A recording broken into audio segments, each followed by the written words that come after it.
So today on the Soundiron podcast, we have Sean Devine. He is a producer, mixing and mastering engineer, and sound designer. He has amassed quite the following on YouTube, where he posts educational content about software that I like to use. I've watched a lot of his videos.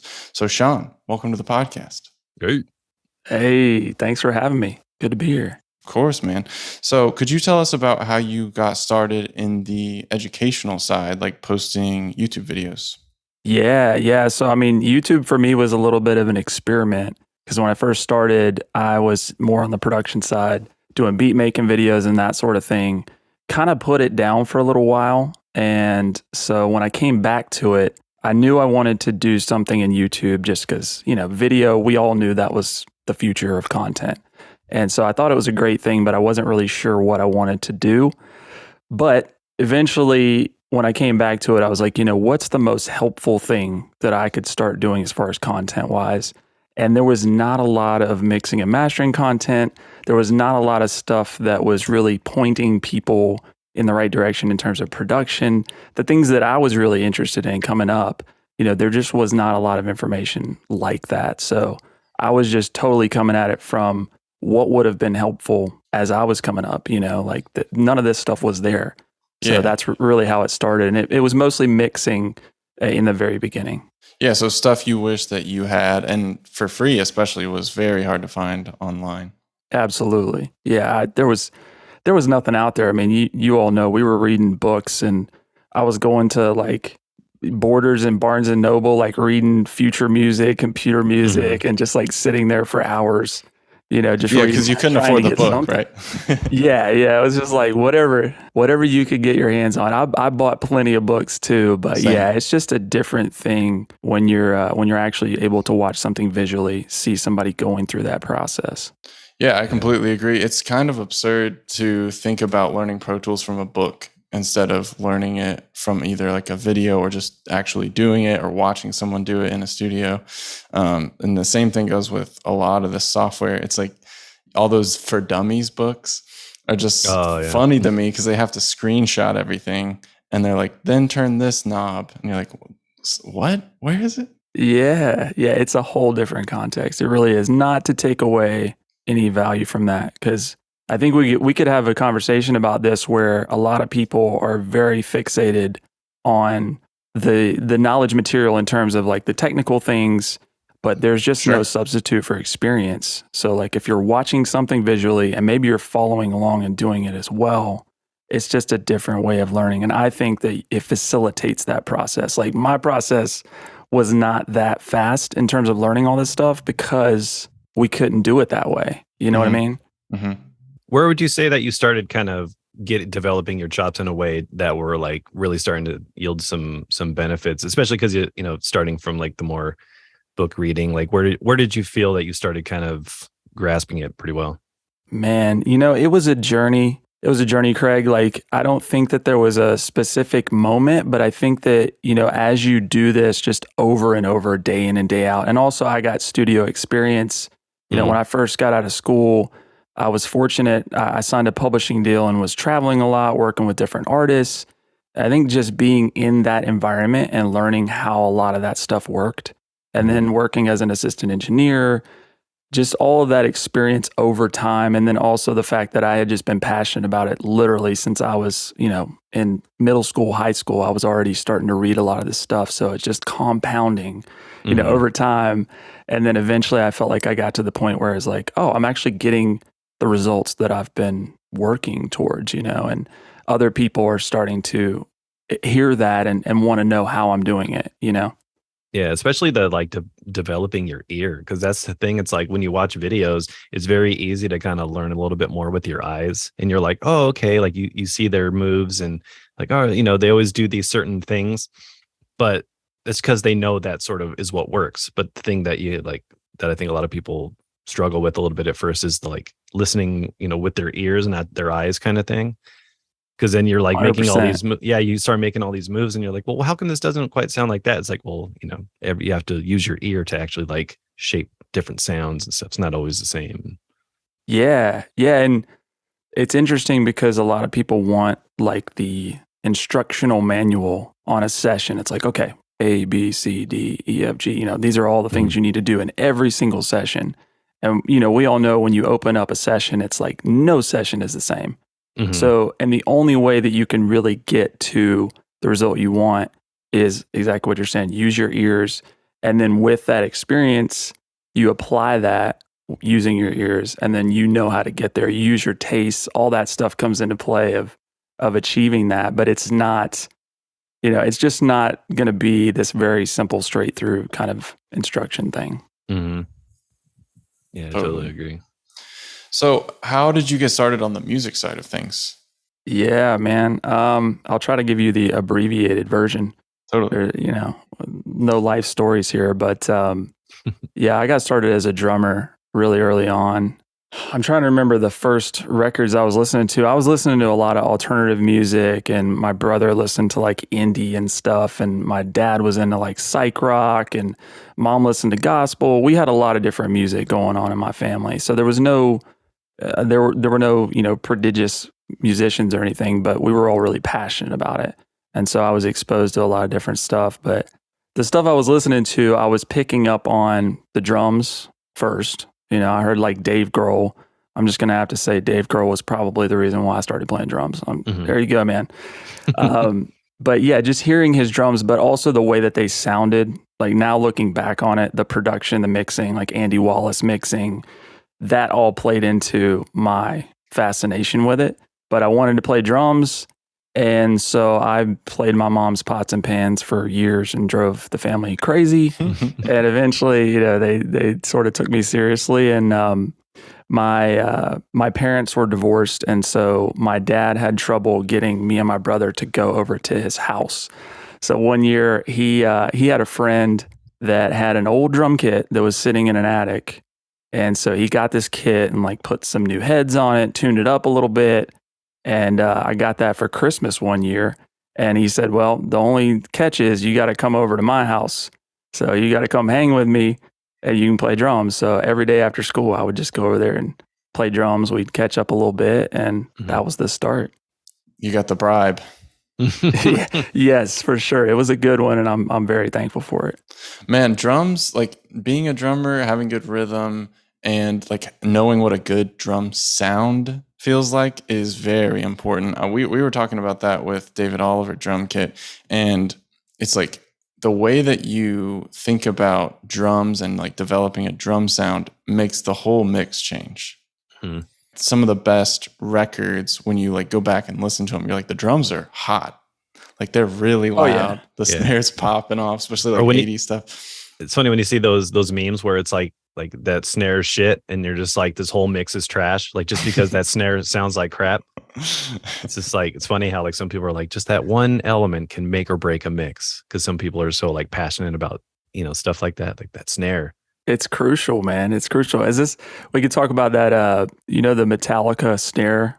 You're a metal guy, Craig, right? Yeah. Oh yeah. Everyone was going ape shit about the Saint Anger snare or whatever it was, because it was just like pound, pound, pound, pound. It was like, oh man. Especially because you hear the Black Album, and that album is just produced like as immaculate as possible as they could have done probably back then for a metal record, especially a mainstream one. And then they do that, and people are just like, really? You have all the money in the world, and that's the snare you chose. But then now some people love it, so I don't know. I think it polarizing. Yeah. Do you still play drums consistently? I do, not as much as I would like to. Obviously it's just like time constraint, Yeah. I try to play. I have a little e-kit that I'll try to just keep my chops up. And if I'm doing some production stuff that calls for it, I definitely will still play. But yeah, not like I used to, man. I used to be up there 7-8 hours a day, just sweating it out. But yeah, still something I love. And I listen to lots of drummers and go look at all the YouTube content I can. I'm still really into it. It's just a different thing. I feel you. Phases. I would love to have space for a drum set, dude. I think that's like the one thing that like I wish I could do more of. That was actually the first thing I ever wanted to do was be a drummer, but couldn't get a drum set. So my friend was like, I got a guitar. I was like, all right, that'll work. Guitar's cool too. But yeah, I always wanted to have a drum set. An e-kit would be cool though, because you could just pack that up somewhere. Yeah, it's a little bit easier with neighbors, if you have to worry about noise and stuff. that was the other big challenge is as you move around and you live in different spaces, it's just like, well, I'm not, me playing drums at 8 a.m. in the morning is probably not going to fly with everybody around me. So Yeah. different consideration, but maybe one day. Open up the garage, piss everyone off. Time to wake up. Exactly, man. So could you tell us about a typical day in the life? Oh, man. Well, every day is a little bit different, but some common things for me would be, it's probably going to sound boring to people because it's really like I wake up, I'm trying to slow down on my coffee. So okay, cut back on caffeine. Trying to do some tea as I've got right now. So I will get coffee or tea and start doing some emails, like things that just have to be responded to in the morning. I try to do that. I'm on a lot more kind of specific schedule these days. When I was younger, the studio schedule is just like go in at 10 and you may not get off till 5, whatever. Now I'm much more regimented as far as like I get up about 6:37 a.m., get that done, get the emails going, and then I try to sit down and do my mixing and mastering stuff. So any work I'm doing with clients with that, I do that in the early part of the day just because my ears are fresh. Mm-hmm. So that's usually what I'm doing early part of the day. And then once that's done, I got to get a workout. So I go out, sometime after lunch. I run, bike, hike, lift, whatever during the day just to kind of, break that apart. And then the latter part of the day is going to be more of the creative stuff. So if I'm doing any production work, if I'm doing sound design, if I'm coming up with ideas for content for YouTube or whatever else it may be video wise, I'm starting to kind of put together those ideas later in the day. I cannot do that. I don't know if you guys are the same way or if you have like a specific time that you're more creative minded, like versus technical side. But yeah, I got to let the day unfold a little bit before I can kind of get into that stuff. So yeah, for some people it might be a little tricky, like just like hop into your studio, like, all right, get creative. It's like you almost got to like do all these other kind of like not mindless things, but like the other things that need to get done. And then like, if little ideas creep into your head, you're like, oh, cool, I can save that for later. Or like now I have some seeds to play off of or that sort of thing. 100%. I like the mix in the morning when your ears are fresh idea because it's almost like write drunk, edit sober kind of thing. the next day you're like, what was I thinking? You're like, I gotta change these 6 things. Exactly, man. With that sort of stuff, I need a couple days anyway. So it's like just kind of go through and get the balancing right, make sure everything's feeling pretty good, and then the next day I can come back to it, and and like you said, even later that night, like if I finish dinner and I'm like, wait a second, I think this would be really cool, I'll come down and just kind of do something really quick just to make sure that I don't forget it, because I'm bad about that too. I'll have these ideas in the night and then I'm like, what was I going to do there? So that's one of those things where you just can't get away from it sometimes. But I try to just kind of lay all that down. And then, if we need to come back to it. Do you ever do the voice memos on your phone? I do. I haven't been doing them as much, but I got to get back to it, Craig, because it's like, that is a great practice. I feel like that's one thing that's underutilized, that as a musician, as a creative person, it feels like there's stuff coming in all the time, and half of the stuff you forget, or I feel like I do. I feel like a lot of ideas I forget, or I don't quite remember them the way that I wanted to, so it's like, if I would have just wrote it down or did that voice memo, that would have worked out better.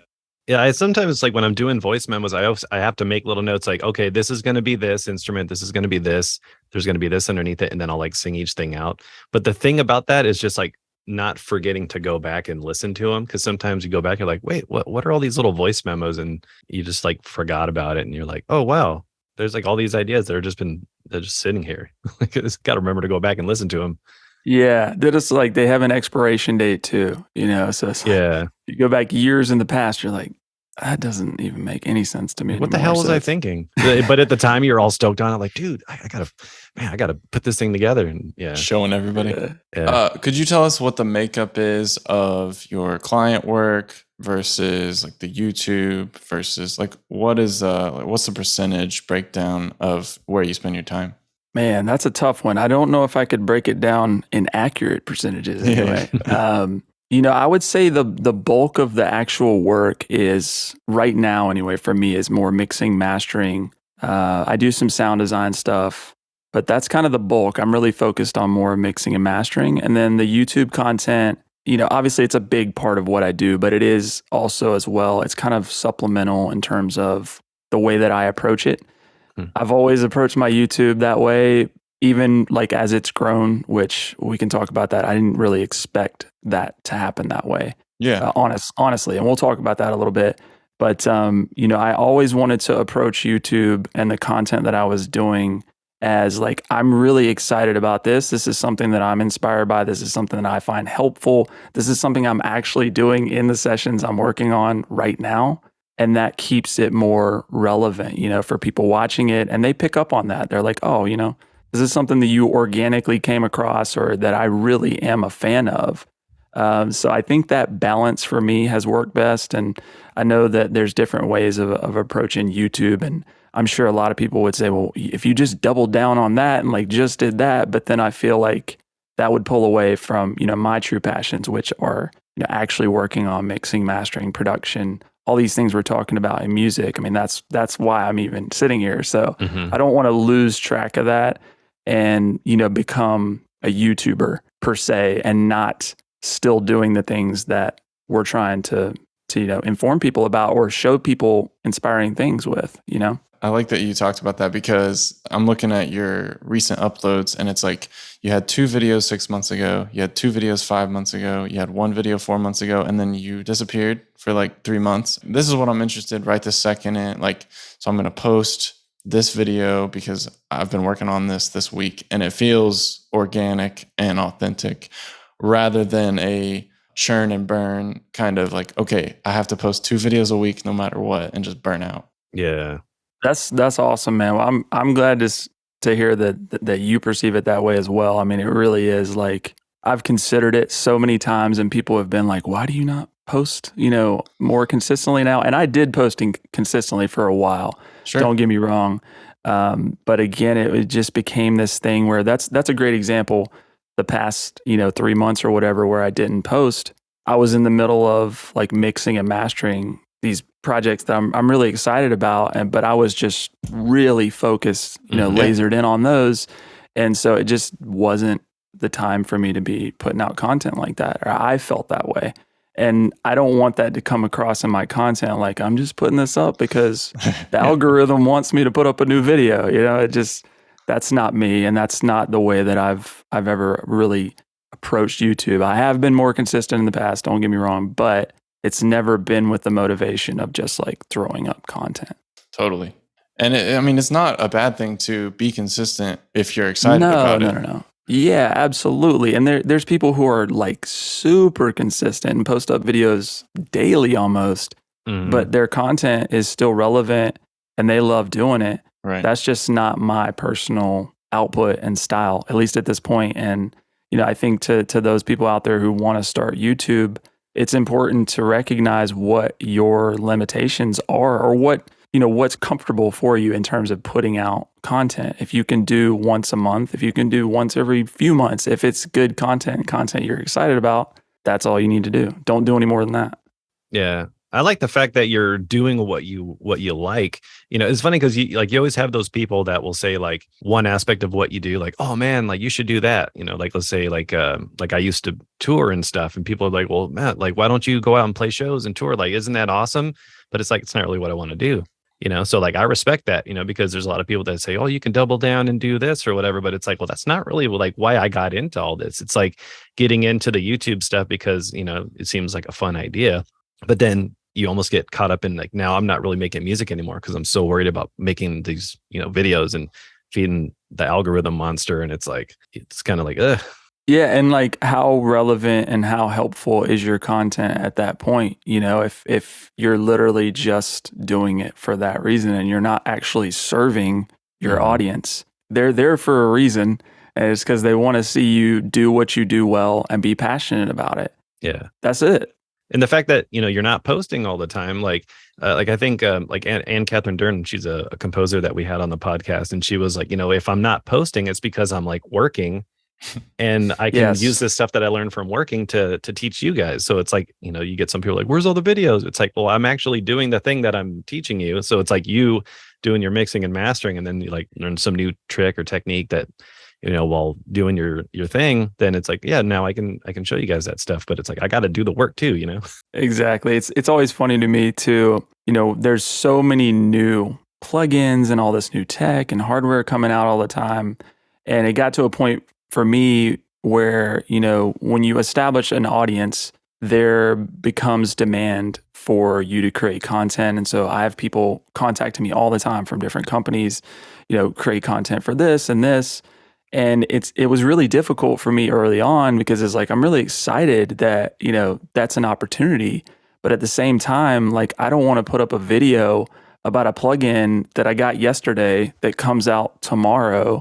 And I don't even like, I'm not really even into it. It's like, Yeah. I didn't want to do that. And so it became about balancing those things and figuring out, okay, I want to focus on what I really, truly am into and feel is going to be helpful. And that's it. Your Flatulus video is still one of my favorite ones. I remember I couldn't stop laughing when I was watching it because you did it so serious. Yeah, straight face. About a straight face. We about got to a fart talk about library. this one. Yeah, we should talk about this one. I was dying, dude. Because you're like, oh, check that. Oh, that's sick. Oh, yeah. Hear that low end? Oh, hell yeah. I was just like, dude, this is amazing.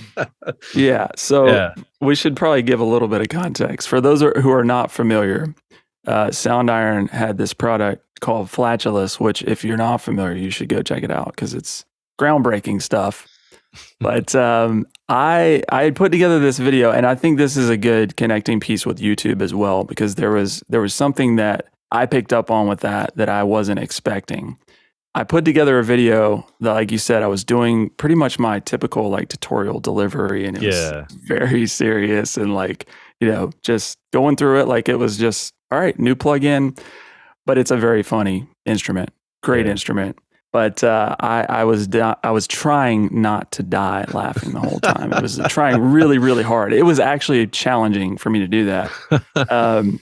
But circling back around with the algorithm and YouTube, this is the part that is not quite as I'm not as excited about this part of it, because you have to understand your audience, but then you also have to understand how the algorithm works and the content that people are watching, how that all connects to what's going to be recommended by YouTube. So that video is a perfect example.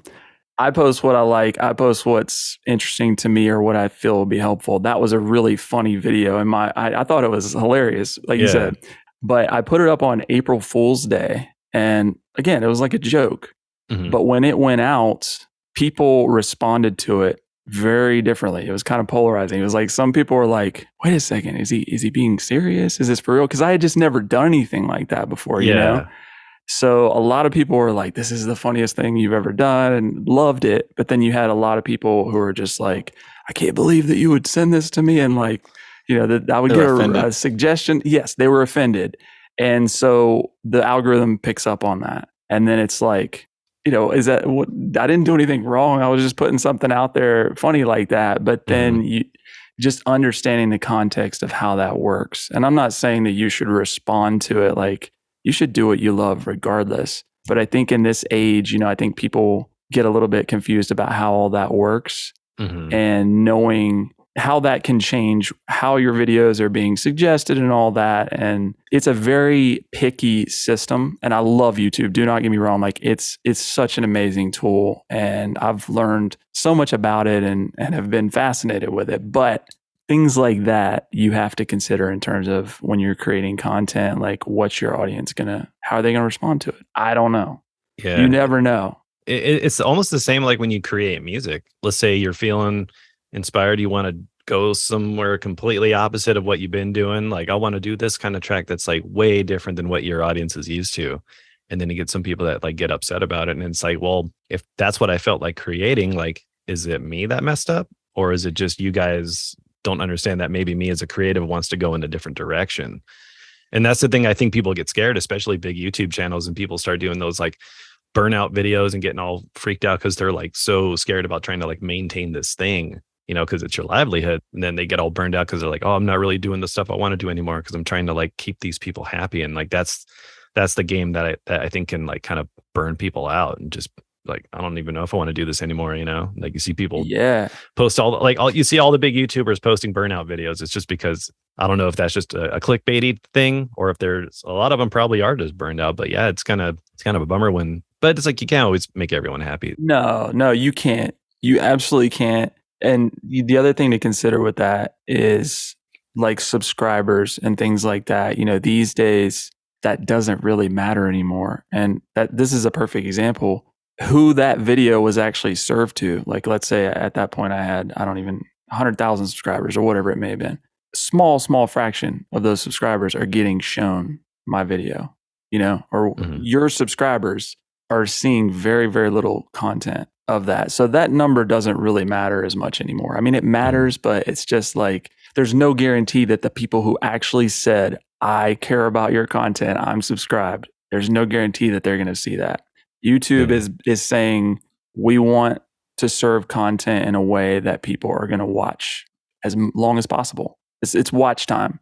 So all those factor in, and it's fascinating to me. I've just learned a lot about that. Any other aspects of YouTube that you've been experimenting with, like shorts or anything like that? Or I have not done too much of the shorts at this point. I've done some Instagram reels, that sort of thing. I definitely am open to doing shorts. I think that it's just kind of an interesting landscape because they got in sort of post Instagram, post TikTok, where that was where most people were doing that. And now, it's kind of like, well, come to YouTube and do that here.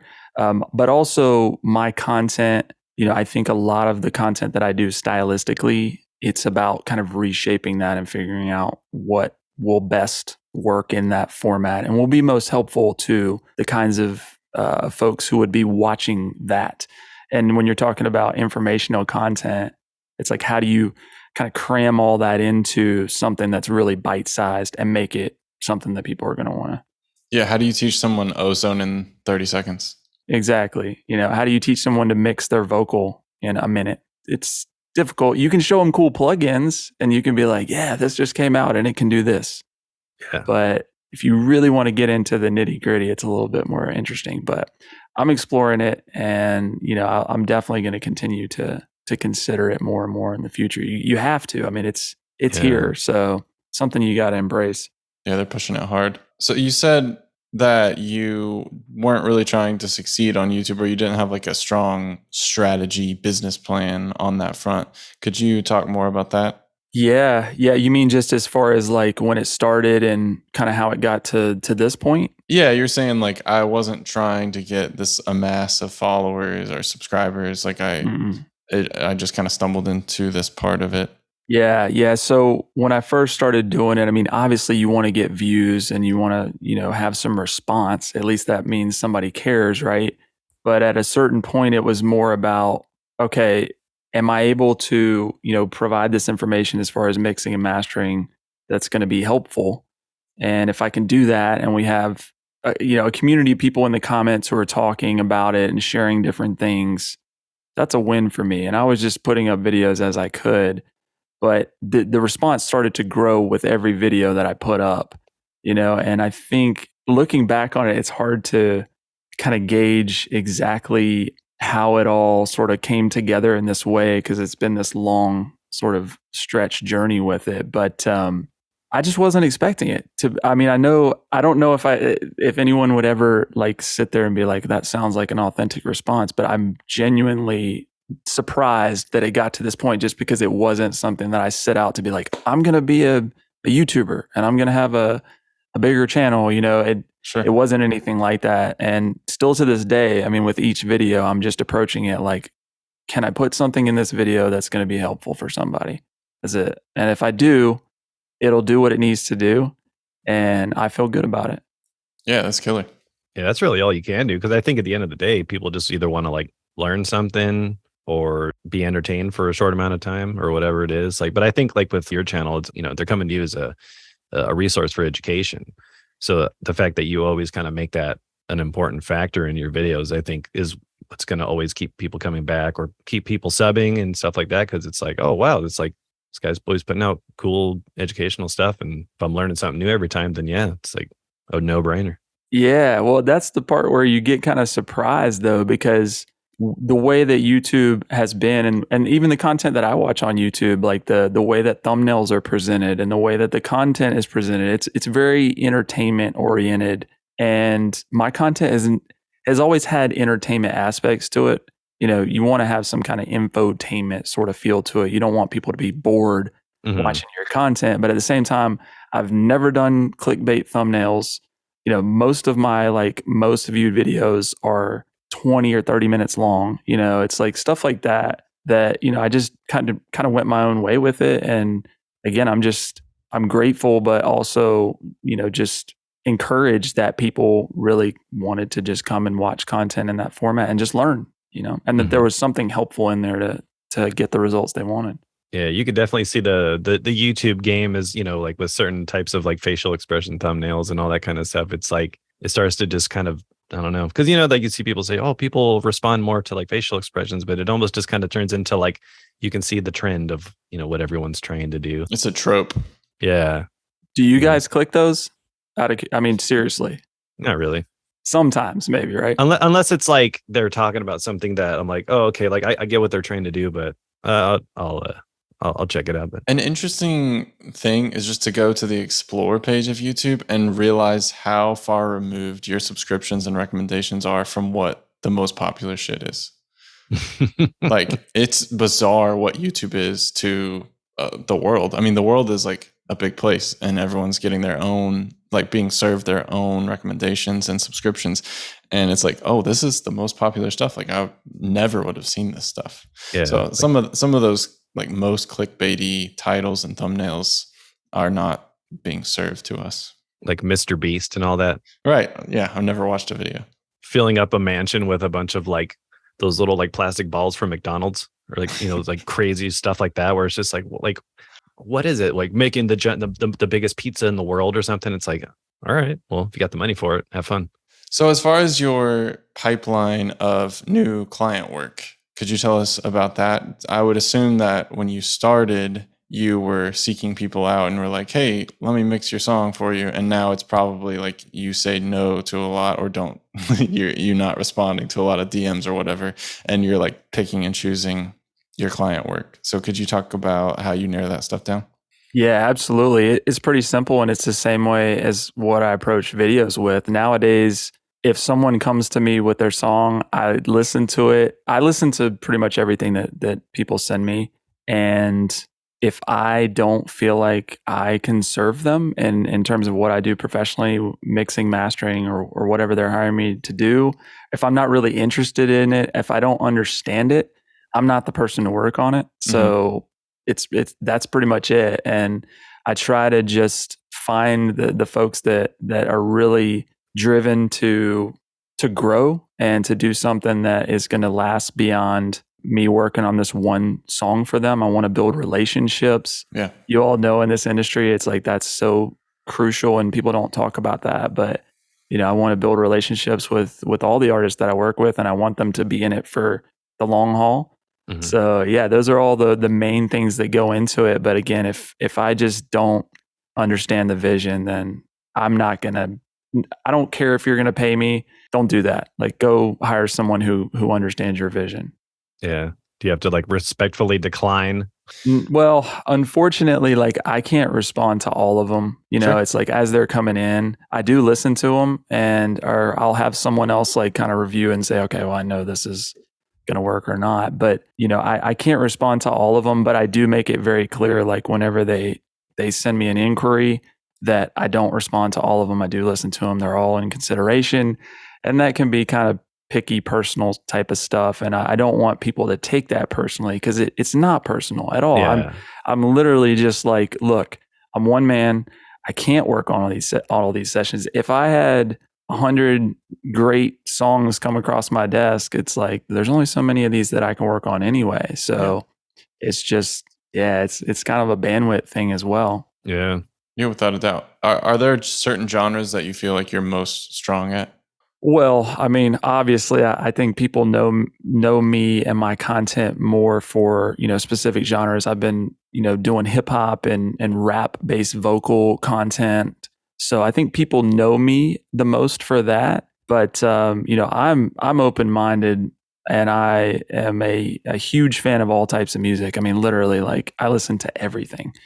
So I can mix different styles. I do think that people come to me, for those specific ones. But now it's expanding. I mean, I'm having more people come to me with, like, the other day I did a country track, and we're doing like more rock stuff with hybrid, mixing electronic and hip hop. So it's definitely gotten more diverse in that way. So that's exciting as well. That's pretty cool. Yeah, I think it's cool to branch out your genres because you're like, oh, now I'm working with acoustic guitars and I haven't really had a lot of experience with that. Or, a singer, songwriter, country artist or whatever. And you can start building repeat clients with different music, and it just kind of staves off the boredom. Absolutely. And it's good ear training, just to mix, like you were saying, Craig, different instruments. I was mixing a mandolin the other day, and it's like, well, this is a different approach, but Yeah. it's still the same thing. I mean, if you've listened to enough music, like you kind of have this roadmap for where things are going to be sitting and how you're going to process it. So it's not like you have to reinvent the wheel. It's kind of like mixing a vocal. You don't necessarily mix a vocal that differently for every genre. You're going to do stylistically different things, but if you've listened to some music, it's not that foreign. So it's very exciting for me, like you said, Nathan, just to diversify, and it keeps you fresh because you can pull some of those techniques into different sessions and different styles. Yeah, you're going to sneak a mandolin into a rap song for sure at some point. Yeah, of And course. that's the new thing. And everyone's doing that now. Could you tell us about a personal project you're excited about right now? Oh man, personal project. Well, I'm not writing anything personally right this second. I put out some solo stuff, which was very much just my own kind of challenge to produce, write, mix, master, release the past few years. But kind of taking a little bit of break from that and just working with the artists that I'm doing mixing and mastering with. But we got a project by an artist named Bubby Galloway that I was working on his album last month. I don't know if you are familiar. He's done some stuff with like Jelly Roll. I don't know if y'all have heard of Jelly Roll. So his new album comes out in a couple of weeks, I think. I think they got a release date for a couple of weeks. So we just wrapped that up, and I thought it turned out great. So I'm excited to see what people think about it. And did you mix and master it? Yes. Mm-hmm. Nice, man. Yeah, he's out of Ohio, and he's doing some cool stuff. He mixes different things. Some of his stuff has like blues kind of country feel to it, but it has a very urban, hip hop, R&B kind of feel as well. So fun stuff to mix. Yeah. Speaker testers. Yeah. Are you more of a headphone or monitors for mixing, or do you kind of go back and forth? I'm monitors mostly. I mean, these days I do reference in my headphones. I have a couple that I really like to just check, but I don't know. I started on monitors, and so even working in the studios on NS10s is just, there's something about hearing it in the room on monitors for me. So I always start with that, and like we were saying, get the bulk of my mixing or master done on that, and then at the very end, I'll go in and reference a little bit. Nice. So you're using NS10s? No, not anymore. I was using them for a while, and I actually sold them after I got. I don't know if y'all have tried. This is not a plug either. This is not sponsored. Waves NX. Have y'all ever tried that? No. No, I've heard of it. Yeah, it's like the calibration sort of thing that Waves was putting out. Yeah, it's a little different than the other ones, but they have one called CLA NX, which is, of course, Chris Lord-Alge's. It's his NX suite, but it's his studio, but they modeled his NS10s. So I had my NS10s, and the only thing that I would use those things for was just like referencing the mids and where the vocal was. It wasn't really like a main monitor kind of thing. But I got the NX, and his NS10s in that were close enough to where I could get that perspective. So I was like, yeah, the NS10s are just taking up room. I'm done with them. So that was it. Yeah, that's cool. What actual monitors are you using these days? Oh man, these are Event 2030, and they're a 3-way monitor. They do not make them anymore, but I started mixing on Event monitors. They've been around a long time. They were bought out by, I think Rode Microphones bought them a long time ago. They're not producing them, but yeah, I had an old pair of Event when I first started, and I just got used to the sound of them. And so these are the 3 ways. And same thing, I just don't want to change. I know them. It's like once you learn a monitor, it's just like, I don't want to switch. Yeah. So, yeah, I actually had one, the tweeter went out on one of these about a year ago, and I called and got in touch with my guy at Rode, and I was like, man, I know y'all aren't making these, but like, I don't want to get another monitor. Is there anything I can do? And he went into the warehouse and he was like, I think we got a spare part we could send you. And I was like, oh, thank God. Well, that's cool. So It's good to have a hookup. yeah, well, when if they go out again, I'm in big trouble. So if y'all have any monitor recommendations at that stage, I'm going to be reaching out. Yeah, I've been using the Cali Audios for a long time, and been using them also with the Soundworks, or was it SonarWorks? Yeah, Sound ID, and it's actually pretty cool. Like, because these speakers are a little bit kind of like low mid heavy, so it helps kind of balance that out with the SonarWorks stuff. But yeah, they're pretty inexpensive. These are 3-ways too. It's the IN8s, but yeah, I dig them. right on, man. The SonarWorks stuff that's cool too. Do you use the measurement mic and? Mm-hmm.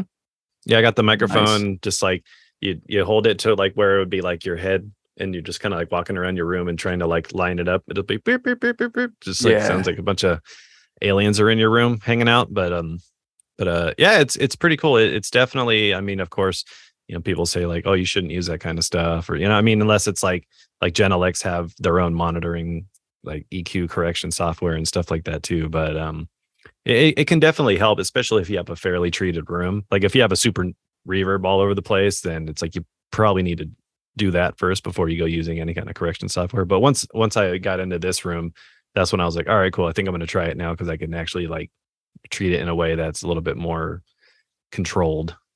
Yeah, that stuff's come a long way too, man. I think it's exciting for people out here in home studios, just to be able to get somewhat close to that reference environment that you're going to get in a really finely tuned room. That just was not possible 5-10 years ago. Yeah, it's crazy. Things are just getting better and better every day. My next question for you is, what advice would you give to someone starting out? So they want to mix or master other people's music. What advice would you give them? Well, not trying to be vague, but this is crucial. Just first step before we get into anything technical, got to fall in love with the process. I hear from so many people who they want the results and they want it right now. They want someone to be hiring them.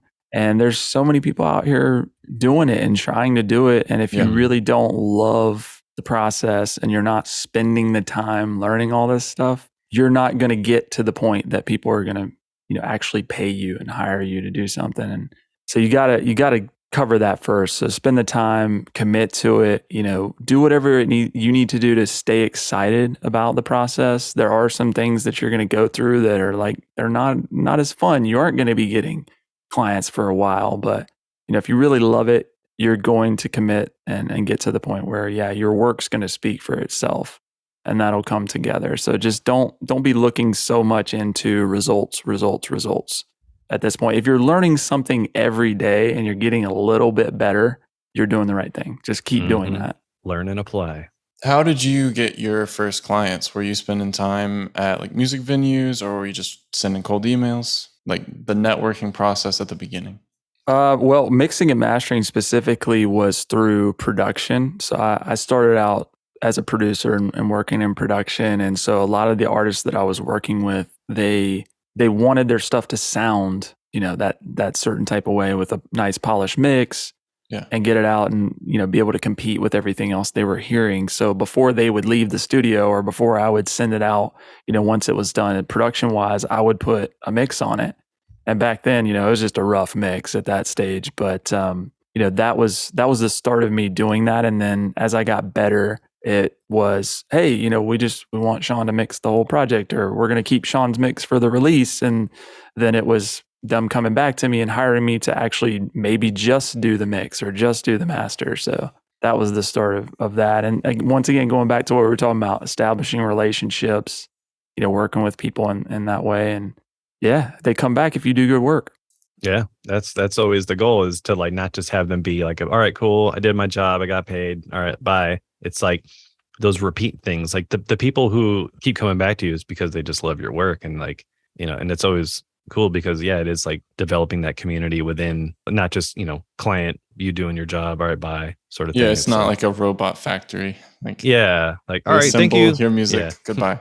No, and it's music. These people they're like us. They love music and they're spending tons of time recording, not to mention money going to studios, at least back then as well, more so.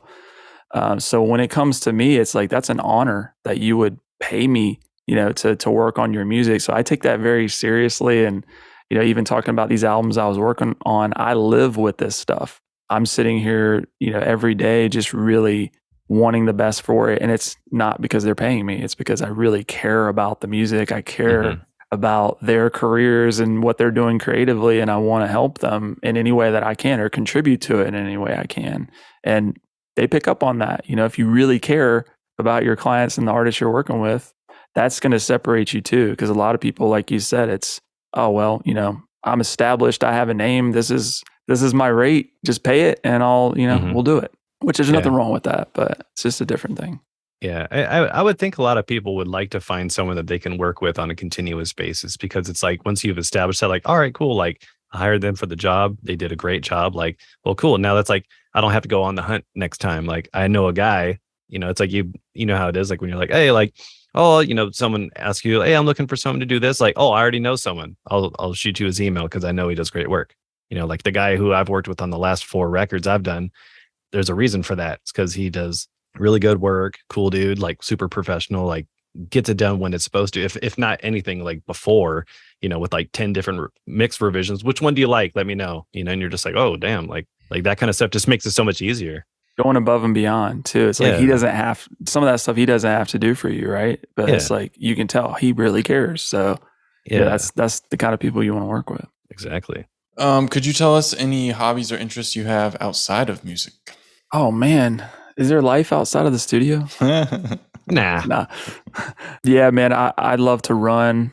I've been running for quite a while. I'm slowing down a little bit because trying to just kind of ease up on the impact. I was running, competitively and got to the point where it just, it becomes much on your knees and your joints and all that stuff. So I'm doing more biking, a lot of hiking.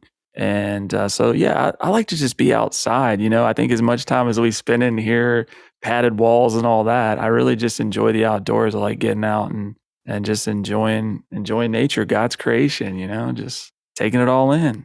Yeah, you walk outside, you're like, what are all these weird bird sounds? What is there? What are all these weird, you're like, oh yeah, stuff does exist outside of the padded walls. Yes. And that can be inspiring in itself too. Going outside and feeling a nice breeze. It's like, Would you say that it's been mostly a net positive creating content and working in public, like educating in public? I know you have some downsides to that with troll comments and things like that, but on the whole, would you say it's been a net positive? Yeah, absolutely. Absolutely. I mean, 99% of the feedback and just the interactions through YouTube and everywhere else are very positive, and most people are just excited to learn, but also to share. I learn a lot from the interactions on the channel and on my comments and in my DMs or whatever. People are sharing with me as well, and it's just this mutual sort of thing. I'm learning. I'm still learning every day. Like, let's not get it twisted here. Yeah, I'm teaching things that I know, but I'm learning, and I'm going to be learning till I die. So let's all just try to get better together. And so, yeah, it's been very positive. What about the sound design side? What kind of sound design are you typically making? Is this like ambient pads or is this like game sound effects? Tell us a little bit about that. Yeah, it's all over the place. I've done different sound design for various companies. I've done quite a bit of sound design for Applied Acoustic Systems, if y'all are familiar. Factory content for most of their instruments. What else have I done? We just did something for Future Audio Workshop Sublab, if y'all are familiar with that one. It's just like it's basically like a sub bass plugin, but you can combine samples and transients with that, and then there's also like crazy distortion stuff. It's a very unique sort of plugin. We or I was doing something with Serum that was kind of similar, but I was using Serum in a way that was sort of unconventional. Mhm. And they came to me with this idea of like, we're going to build a whole instrument with it. And I was like, okay, that sounds cool. I'll have to check that out. That sounds cool for sure. Yeah, it's heavy. It definitely, and they've got something in it called X Sub, which it just generates a lot of harmonic content. I mean, not like just sub content, but it will literally, you can tune it and it will generate all kinds of harmonics all the way up into mids, and like you can generate crazy lows, and so it's kind of the definitive sub bass instrument. We just wrapped up the XL version of that. That just came out a few weeks ago, and so I did 2 banks on that one. There's like a Divine factory bank, and then there's one called, I think it's called Super Synth is what they called it, which we added a super oscillator, which is just basically like a hyper saw or a super saw kind of oscillator, but you use it for sub bass or bass sounds. And then we've got different macros and stuff, so you can get pretty crazy with it. Hell yeah. That sounds super fun. Do you have a favorite synth for sound design that you go to typically? I mean, I love Serum still to this day. You know, I've been using it for forever, and I just feel like sound wise, it just fits into a lot of different contexts musically. So as a synth, I love it. I really do. Omnisphere is obviously, it is what it is. It's a classic. I still to this day have not been through like all the different stuff in Omnisphere. It's just so big. Yeah, with all the expansions and stuff, you'll never get through it. Yeah. No.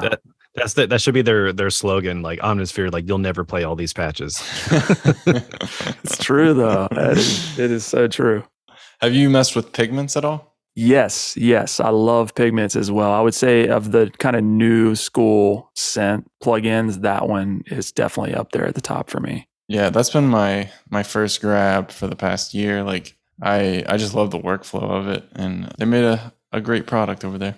They did. And the factory bank in there is really impressive. I'm not sure exactly who they got on board for all the sound design, but I was really impressed with that.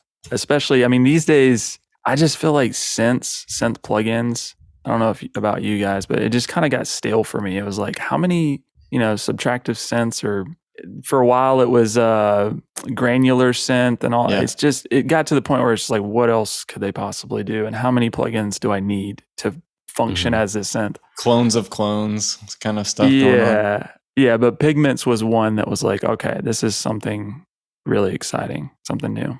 It's funny, Serum and Omnisphere are the two that I have not ever owned. No kidding. Yeah, I don't know why. Like one day I'll buy them, but I think I just always put it off.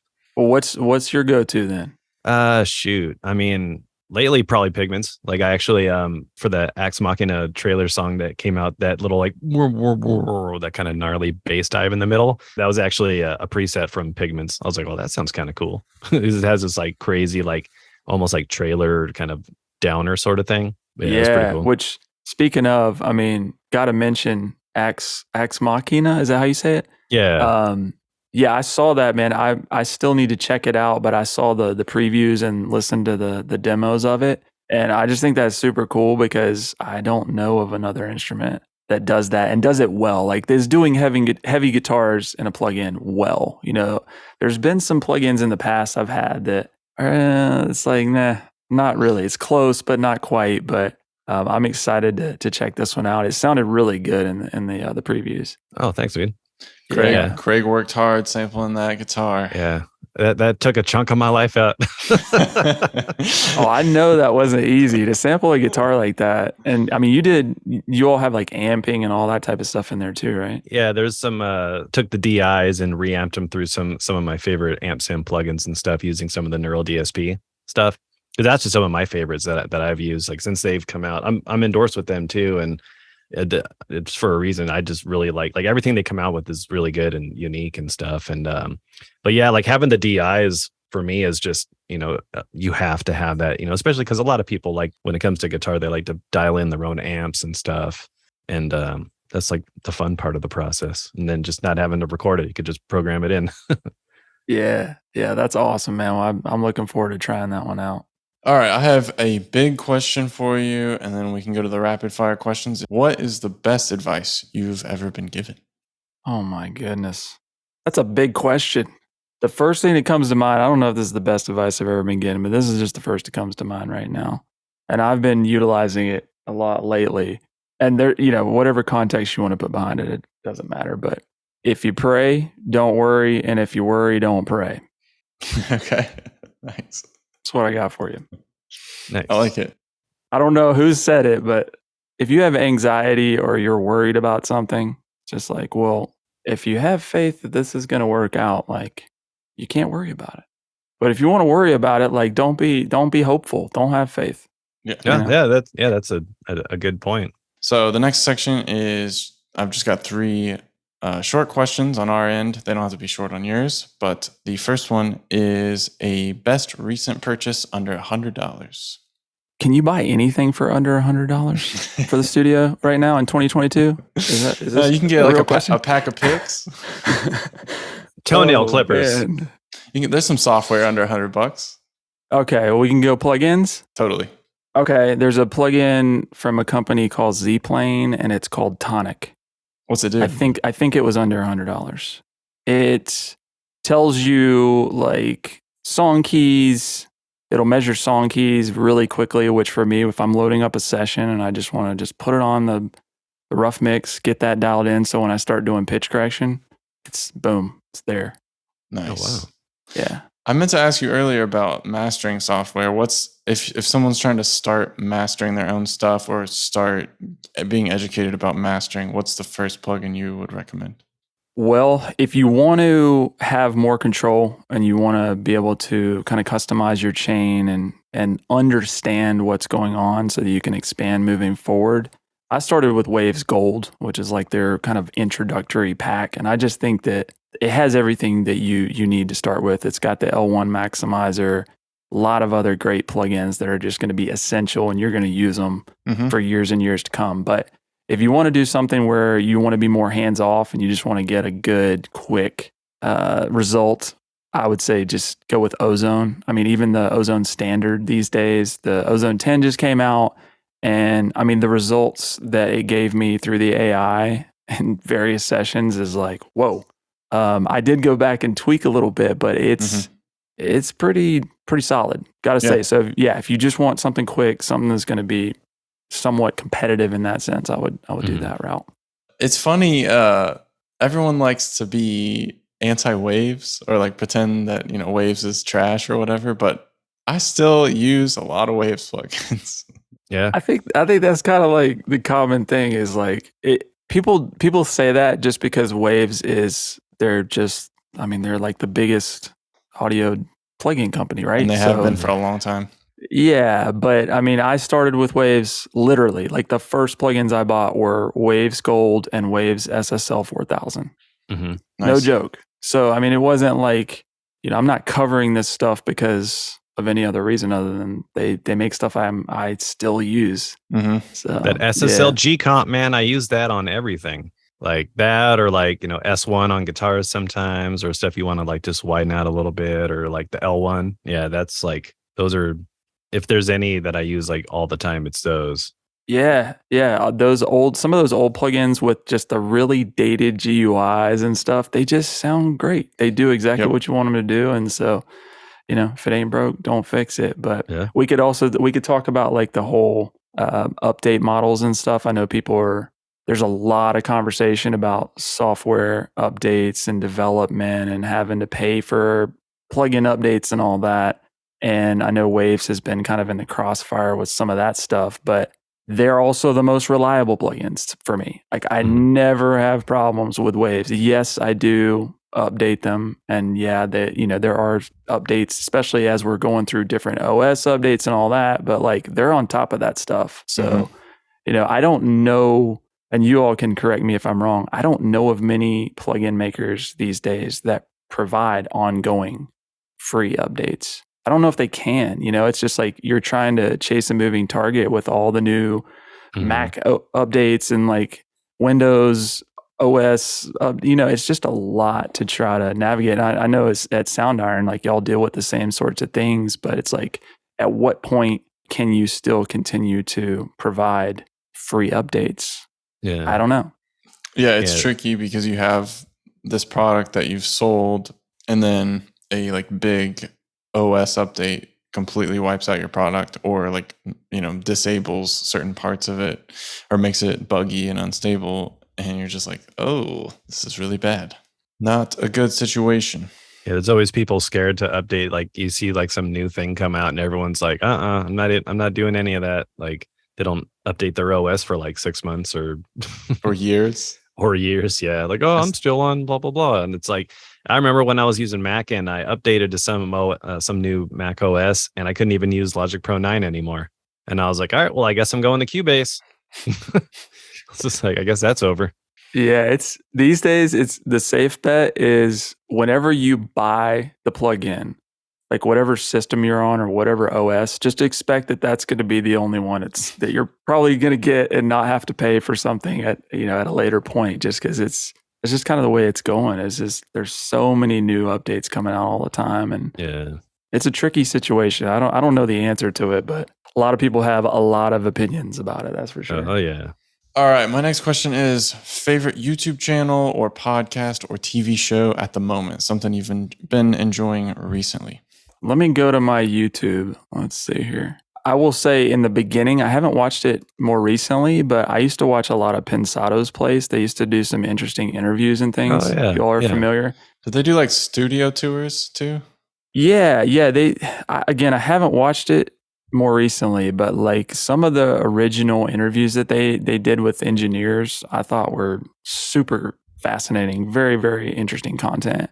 Mhm. So that was one of them.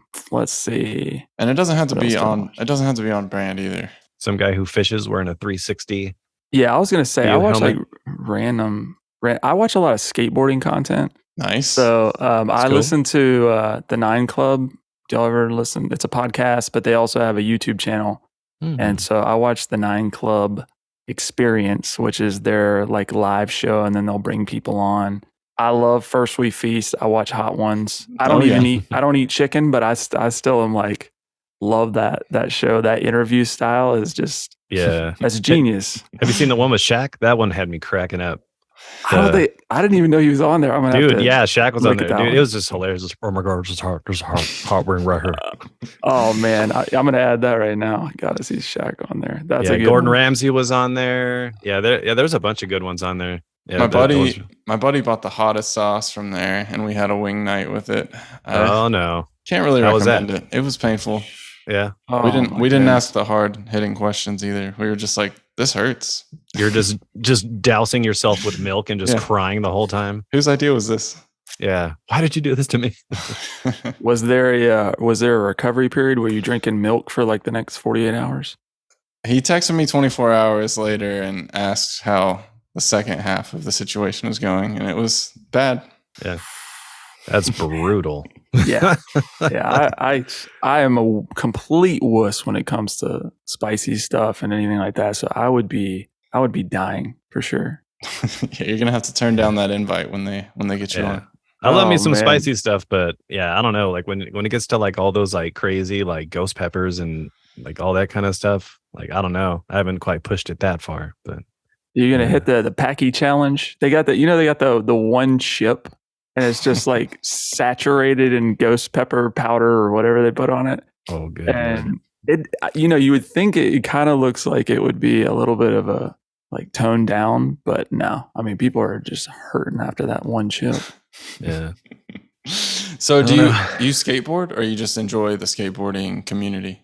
At this point, I am an enthusiast for sure. I've had many injuries, and skateboarding is not in my abilities anymore. I've had multiple back injuries and Oh wow. all kinds of different stuff. So yeah, I would love to be out there. I can get out and cruise a little bit, but still, it's more just I can appreciate it from afar. I still follow the culture and Yeah. just love it. Love watching skate videos. If I'm on Instagram, I'm just scrolling through skate videos. That's like pretty much all I do on there. So All right. My final question for you is, what goals do you see yourself achieving in the next few years?